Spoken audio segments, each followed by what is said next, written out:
ഇന്ന് ബിഗ് ബോസിൽ നടന്ന വേറൊരു രസകരമായ സംഭവം കേട്ടോ.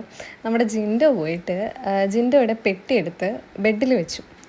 അപ്പോൾ അത് കണ്ട് നമ്മുടെ നോറയും ജാസ്മിനും കൂടെ അവിടെ കിടന്ന് ജിൻഡോനിട്ട് വാരുവാണ് സംഭവം.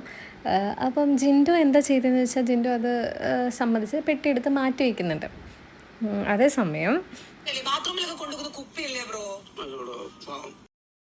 കണ്ടില്ലേ, നൈസായിട്ട് ജാസ്മിൻ അങ്ങോട്ട് സ്വയം വെളുപ്പിക്കാനുള്ള പരിപാടിയാണ് കാണിക്കുന്നത്. മീൻസ് കഴിഞ്ഞ ദിവസം ജിൻഡോ ജാസ്മിനെ ബാത്റൂമിലിടുന്ന ചപ്പലൊക്കെ ഇട്ട് ചപ്പൽ പോലും ഇടാതെ ബാത്റൂമിൽ ചപ്പൽ പോലും ഇടാതെ നടന്ന് സോഫയിൽ വന്നിരിക്കുന്നു എന്നൊക്കെ പറഞ്ഞ് വൻ സീനാക്കിയായിരുന്നു. കളിയാക്കി അങ്ങ് ഇല്ലാണ്ടാക്കി.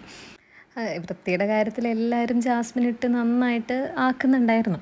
അപ്പം ഈ കിട്ടിയ അവസരത്തിൽ ജാസ്മിൻ അങ്ങോട്ട് ബാത്റൂമിൽ വെക്കുന്ന കുപ്പിയല്ലേ, ഇതങ്ങനെയല്ലേ ഇങ്ങനെയല്ലേ എന്നൊക്കെ ചോദിച്ച് ഒരുമാതിരി ജിൻഡോനെ അങ്ങോട്ട് ആക്കുന്നുണ്ട്.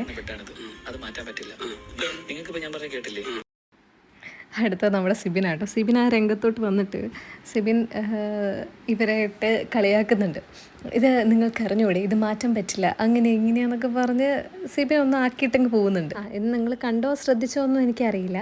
ഈ സമയത്ത് ജാസ്മിനും നോറയും കൂടെ പറയുന്ന സമയത്ത് ജിൻഡോ അത് ശരിയല്ല എന്ന് മനസ്സിലാക്കിയത് കൊണ്ടായിരിക്കാം ആ പെട്ടി അവിടെ നിന്നെടുത്ത് മാറ്റുന്നുണ്ട് ജിൻഡോ. പക്ഷേ ആ സ്ഥാനത്ത് നമ്മുടെ ജാസ്മിൻ ആയിരുന്നെങ്കിൽ എന്താ ചെയ്യുക? ഇതെനിക്ക് തോന്നിയൊരു കാര്യമാണ്. നമ്മുടെ ജാസ്മിൻ ആണെങ്കിൽ കഴിഞ്ഞ ദിവസം ഈ കാല് വെച്ച് സോഫയിൽ ഇരിക്കരുത്, ചെരുപ്പിടാതെ ബാത്റൂമിൽ പോകുന്നതല്ലേ എന്ന് പറഞ്ഞതിന് അതും കയറ്റി വെച്ച് കാലം വെച്ച് അവിടെ ഇരുന്ന് സ്വന്തം തെറ്റ് സമ്മതിക്കാതിരിക്കുന്ന ഒരു ടൈപ്പായിരുന്നു. പക്ഷെ ജിൻഡോ എന്ന് പറഞ്ഞു കഴിഞ്ഞാൽ ജിൻഡോ അത് സമ്മതിക്കുകയാണ് ചെയ്തത്. അത് നമ്മൾ അപ്രീഷിയേറ്റ് ചെയ്യണം.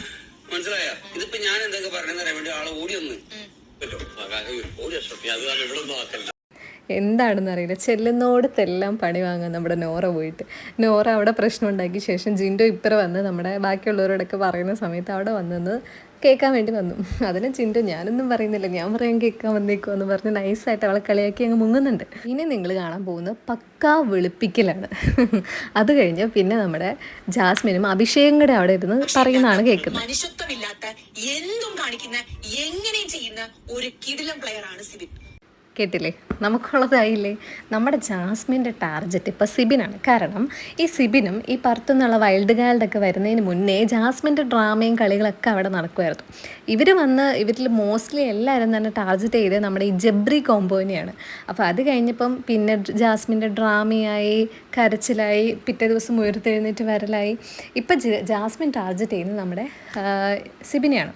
അപ്പം ഇവിടെ സംഭവിച്ചത് എന്താണെന്ന് വെച്ച് കഴിഞ്ഞാൽ ജാസ്മിൻ അഭിഷേകിൻ്റെ അടുത്ത് പറയുകയാണ്, എന്തും ചെയ്യുന്ന, എങ്ങനെയും ചെയ്യുന്ന, മനസാക്ഷിയില്ലാത്ത ഒരു കിടിലം പ്ലെയറാണ് സിബിൻ എന്നാണ് പറയുന്നത്. അപ്പം ജാസ്മിൻ തന്നെ സമ്മതിച്ചു നമ്മുടെ സിബിൻ ഒരു കിടിലം പ്ലെയർ ആണെന്നുള്ള കാര്യം. പിന്നെ നമ്മൾ ശ്രദ്ധിക്കേണ്ടത് ജാസ്മിനെ അവിടെ വെളുപ്പിക്കലും സിബിനൊക്കെ ജനപ്രീതി നേടാനും അവൻ്റെ ഗെയിമിൻ്റെ പാട്ടായിട്ട് ഓരോന്ന് ചെയ്യുന്നതാണെന്നൊക്കെയാണ് പറയുന്നത്. പക്ഷെ ജാസ്മിൻ കിടന്ന് കാണിക്കുന്ന അതിലും കഷ്ടം. ഇപ്പം നോറയും കൂടെ ഇറങ്ങിയിട്ടുണ്ട്. എന്താണോ